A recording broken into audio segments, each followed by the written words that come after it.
កាលពីព្រេងនាយមានព្រះមហាក្សត្រីមួយព្រះអង្គសោយរាជសម្បត្តិនៅនគរមួយមានអាគមហេសីជាចំស្ត្រីមានមន្ត្រីចតុះដំ4នាក់មានហោរា1នាក់ជាដំណៀងព្រះនេតព្រះកានព្រះអង្គមានមន្ត្រីនិងស្រីស្នំជារាជបរិពារពេញកិត្តិយសជាម្ចាស់ផែនដីតាមព្រះរាជប្រពៃណីអំពីបុរាណរៀងមកប៉ុន្តែព្រះមហាក្សត្រីនិងចតុះដំទាំង4នាក់ពុំបានរៀនវេទមន្តខាងការពិជ័យសង្គ្រាមដោយព្រះរាជាមុនមកឡើយព្រះអង្គតែងទ្រង់ព្រួយបារម្ភនឹងព្រះមហានគរជាអនេកដោយ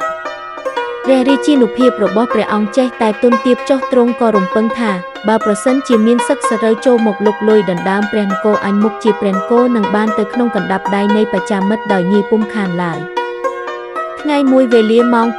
ព្រឹកព្រះអង្គទ្រង់យាងចេញកាន់ចុងព្រះរាជរោងដោយមានព្រះអាគមហេសីគង់អែបណែបចិត្តព្រះអង្គហើយដោយមានហោរាចតុះដំទាំង4នាក់និងមន្ត្រីឯទៀតក្រាបបង្គំគាល់តាមធម្មតាពេលនោះទ្រង់ភ្នក់ព្រះតីចង់ទៅរៀនសិល្បសាស្ត្រក្នុងសំណាក់អាចារ្យឲ្យទីសាបាមុខឯនគរតអូសិលាទ្រង់ក៏ជំនុំជាមួយព្រះអាគមហេសីក៏សុំតាមទៅផងឯហោរានិងចតុះដំទាំង4នាក់ក៏សុំតាមហែព្រះអង្គទៅដែរដើម្បីនឹងរៀន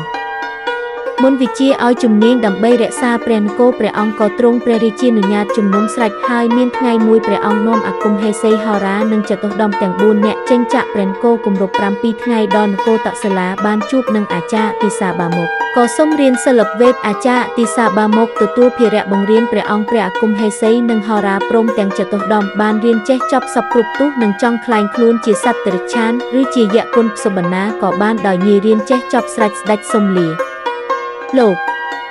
អាចារ្យឲ្យវិលត្រឡប់មកព្រះនគរវិញអាចារ្យក៏អនុញ្ញាតព្រះរាជានិងព្រះអាគមហេសីបានធ្វើព្រះរាជដំណើរត្រឡប់មកវិញព្រមដោយហោរានៅចតុះដំទាំង4នាក់ទ្រង់ចេញចាក់ក្រុងតអូសិលាមកបាន3ថ្ងៃហេតុតែផលកម្មនាំឲ្យវង្វេងផ្លូវទ្រង់យាងត្រាច់កាត់ព្រៃអស់ស្បៀងអាហារសោយតែមើមឈើនិងផ្លែឈើព្រះរាជាទ្រង់ស្ដាយព្រះជន្មទ្រង់ក៏ជំនុំគិតជាមួយហោរាចតុះដំទាំង4នាក់ព្រមទាំងព្រះអាគមហេសីថាឥឡូវនេះយើងជិតដល់នៅការអស់អាយុសង្ខារគ្រប់គ្នាហើយព្រោះគ្មាន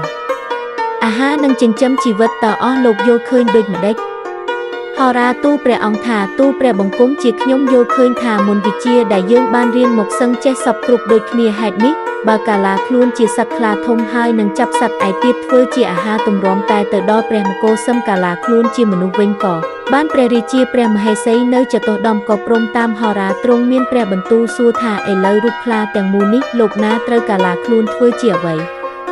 ចតុះដំសុំធ្វើជាជើងខ្លាទាំង4ហោរាសុំធ្វើជាកន្ទុយព្រះអាគមហេសីសុំធ្វើជាខ្លួនខ្លារូបខ្លាទាំងមូលនេះឃើញនៅសល់តែក្បាលគឺទូលព្រះមហាក្សត្រីជំនុំរួចស្រេចក៏សូត្រមន្តវិជ្ជាកាលាខ្លួនកើតជាផ្អោយក្រៀកស្ដេចខ្លាបានដូចសេចក្តីប្រាថ្នាស្ទុះបោដេញចាប់សត្វប្រើសក្តានជាអាហារលុះអំឡុងទៅក៏កើតមានសេចក្តីសប្បាយភ្លេចរាជសម្បត្តិនិងព្រះមហានគរពុំស្ដាយសោះ